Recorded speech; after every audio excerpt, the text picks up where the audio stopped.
Halo guys, selamat pagi.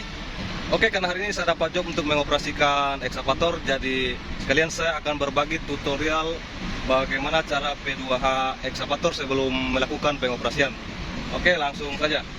Oke, yang pertama-tama kita harus perhatikan adalah posisi level untuk Hitachi sendiri. Posisi level oli hidrolik harus posisi bucket begini ya. Posisi bucket agak setengah dan boom turun full. Oke, yang pertama kita harus perhatikan adalah dari lock pin bucket, lock pin link bucket-bucketnya juga harus diperhatikan. Jangan sampai ada yang retak. Jadi harus kita cek sebelum melakukan pengoperasian. Oke, untuk bucket aman. Dan kita tak lupa juga kita periksa silinder bucket. Ini silinder bucketnya di atas, silinder bucket.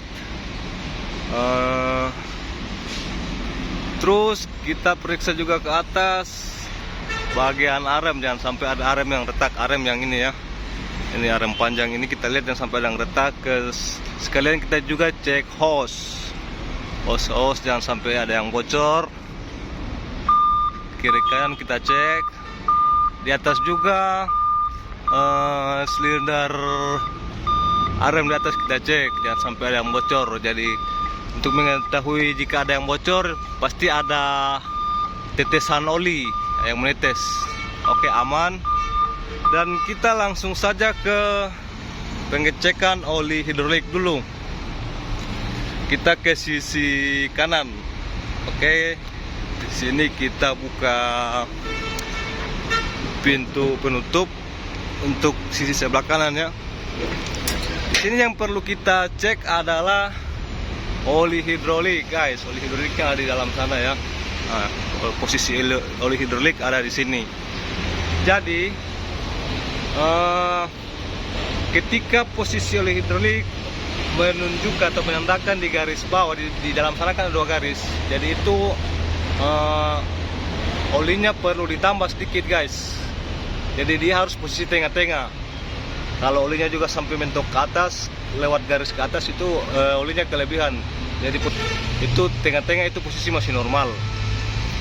Oke, terus oli damper. Di sini ada oli dampernya juga, kita harus cek. Oli damper itu kita harus cek dari sini. Nah, di sini ada oli damper. Jadi di sini ada tanda low. Jadi kalau posisi high, low di tengah-tengah sama dengan L, itu posisi oli di tengah-tengah, berarti itu posisi aman. Jadi kalau posisi oli di garis low di bawah, berarti itu oli perlu ditambah.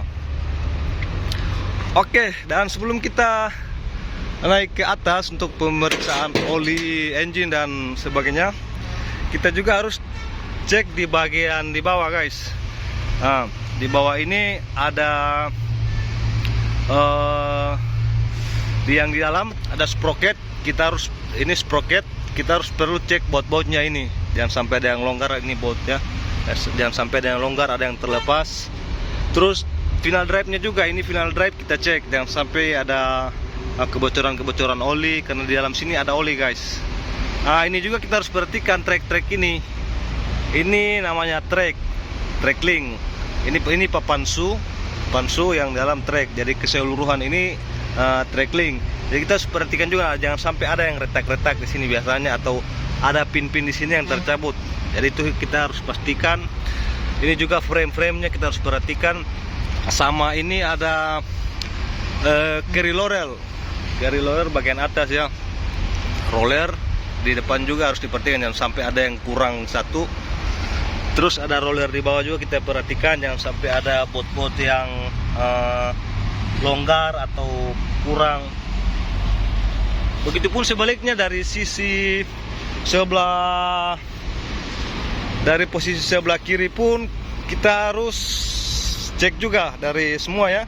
Dari belakang, dari sprocket, final drive, track link, carry loader di atas yang 2, terus di bawah juga roller bawah kita cek. Sama di depan juga idlernya juga, ini idler Hitler yang di depan ini Hitler, kita harus perhatikan juga. Jangan sampai ada kebocoran-kebocoran hasil. Terus sebelum kita naik ke atas, kita harus pastikan juga di bagian bawah. Di bagian bawah itu harus kita pastikan dulu apakah ada kebocoran-kebocoran oli di bagian bawah kolom sebelum kita naik ke atas untuk periksa oli. Jadi kita pastikan ke belakang dulu, dari counterweight ke belakang. Ini counterweightnya ya. Jadi kita pastikan dulu, oke, posisi bawah aman. Dan kita menuju ke atas untuk pengecekan oli dan lainnya. Oke. Dari sini kita mulai pengecekan. Kita pengecekan mulai dari hose, ini silinder boom sendiri juga kita harus cek, jangan sampai ada kebocoran. Ini silinder boomnya ya, silinder boom kiri kanan harus cek dari sini. Ini boom yang besar sampai di ujung sana, boom. Jadi kita harus cek juga boom ini, jangan sampai ada yang retak, karena kebanyakan juga boom ini retak biasanya. Di sini lock juga kita harus cek, perhatikan. Terus kita naik, kita buka kap penutup engine. Oke, karena locknya sudah terlepas, jadi ini kita tinggal angkat. Kita angkat begini, dan kita pastikan locknya di bawah terpasang begini. Ini ada lock juga. Oke. Jadi kita di sini akan mengecek pertama-tama oli engine. Oli engine-nya, sticknya di sini guys. Oli engine stick di sini. Jadi kita tarik ini. Oke, kita sandar. Jadi ini ada 2 titik. Kelihatan kan? Ada 2 titik itu. Ketika oli berada di tengah-tengah titik itu berarti oli masih dalam posisi aman. Tapi ketika oli berada di titik di bawah, berarti itu posisi olinya itu kurang. Jadi ketika oli berada di sekitaran sini, ada titik di sini ya, sampai di sini di tengah itu masih aman. Jangan sampai oli berada di titik ini guys, karena itu sudah kekurangan oli, harus ditambah, dilapor ke mekanik untuk penambahan oli. Oke, untuk oli engine kita juga melakukan pengecekan air radiator. Pengecekan air radiator, harap berhati-hati jika keadaan mesin lagi panas, karena itu dapat menyebabkan semburan uap air radiator yang sangat panas. Tapi karena posisi unit ini masih dingin, kita boleh buka, cek dulu airnya. Oke, untuk posisi air radiator aman. Kita juga cek di bagian bawah, fambel, ada fambel, alternator, jangan sampai ada hose sini yang longgar. Di sini ada turbo juga, turbo kita harus cek, jangan sampai ada kelonggaran, karena itu berpengaruh di tenaganya nanti. Sama alternatornya juga dicek, jangan sampai fambelnya di bawah longgar. Oke, mungkin dari atas engine yang perlu kita perhatikan, bagian di bawah jangan sampai ada kebocoran oli ya.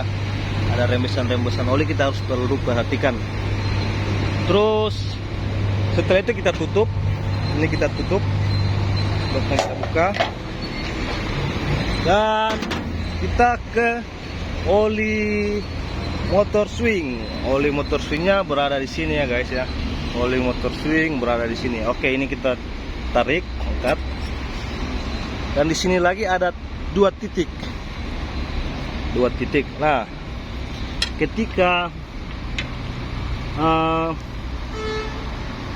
ketika oli berada di tengah-tengah titik ini, berarti itu posisi masih aman. Tapi ketika oli berada di titik di bawah, itu menandakan oli perlu ditambah. Jadi posisi harus di tengah-tengah guys, itu masih normal. Di tengah, dari garis ini sampai tengah itu masih normal. Tapi ketika oli sudah berada di garis paling bawah, itu harus ditambah. Itu oli motor swing. Oke, dari sini kita perhatikan, dari sini ada pipa-pipa hose oli hidrolik juga. Dari sini juga kita perhatikan.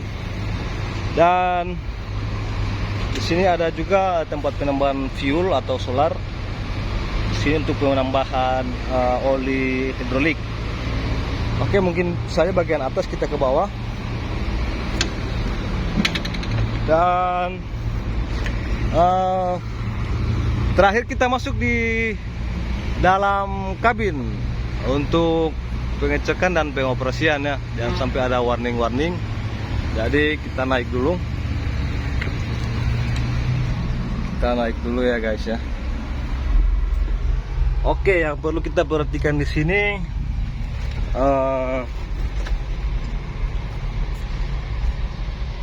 kita buka kontak monitoring.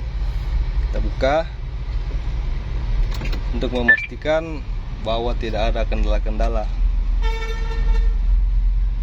Oke, untuk dari monitoring kita perhatikan bahwa ini ada tanda oli hidrolik. Ini tanda oli, ini tanda warning baterai. Jadi nanti ketika engine hidup, dipastikan kedua lampu ini mati.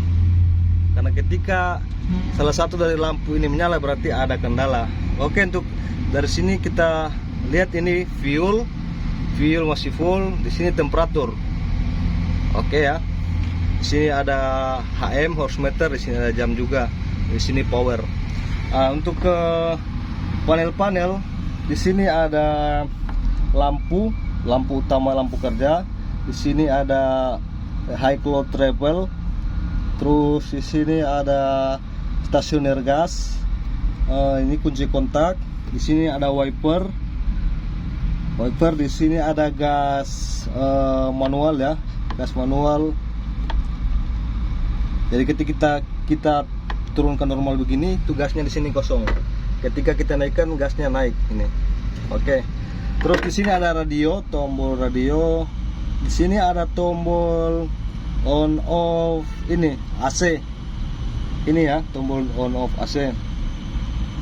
Terus ini juga ada pengaturan suhu AC. Ke kanan menambah panas, ke kiri menambah dingin. Terus di sini ada tune up, pengaturan radio.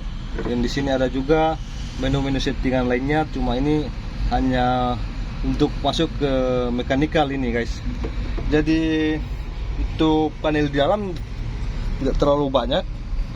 Dan kita tes start engine. Di belakang juga kita cek aman. Kita tes start engine untuk memastikan kedua lampu ini akan mati guys. Oke, karena kontaknya sudah hidup dari tadi, kita tes start ya. Kita klakson dulu. Jangan lupa sebelum menghidupkan engine kita klakson satu kali. Oke, start. Itu lampu yang dua tadi sini mati guys. Itu menandakan unit kita normal. Oke, mungkin begitu saja yang tutorial yang saya bisa berbagi. Semoga dapat menghibur dan bermanfaat. Tak lupa juga ini ada lock ya. Ada lock di sini, locknya ini. Lock hidroliknya. Oke, kita turun. Dan satu lagi guys, saya lupa untuk pengecekan baterai. Sorry, saya hampir lupa. Ya. Pengecekan baterainya di sini, di sisi sebelah kiri. Ini kita buka lock, terus ini kita tarik lagi. Di sini ada baterai guys. Biasanya yang kita cek di sini adalah kepala baterainya. Jika ada yang longgar, kalau longgar berarti dia biasanya hitam di sini guys. Ada tanda-tanda kayak bakaran. Dan juga jangan lupa untuk mengecek air baterai. Karena kenapa kita harus mengecek air baterai? Ini posisi masih ada ya, soalnya di penutupnya masih basah ini. Kenapa kita harus melakukan pengecekan air baterai? Karena ketika air baterainya kosong, baterai ini bisa meledak. Dan saya pernah mengalami satu kali. Kebetulan juga ya, mungkin itu kelalaian saya atau mekanikalnya. Karena pada saat itu unit saya lagi habis di servis dan tiba-tiba baterainya meledak. Setelah saya cek ternyata airnya kosong. Oke. Dan di sini ada air coolant ya, penambahan air radiator atau air radiator cadangan. Di sini yang wipernya di sini guys, air wipernya di sini, dan di sini air cleaner. Oke, mungkin hanya itu saja yang saya bisa bagikan kepada teman-teman. Kurang lebihnya mohon dimaafkan, dan semoga video ini bermanfaat. Jika bermanfaat jangan lupa like, komen, dan subscribe ya. Oke, terima kasih, sampai jumpa di video berikutnya.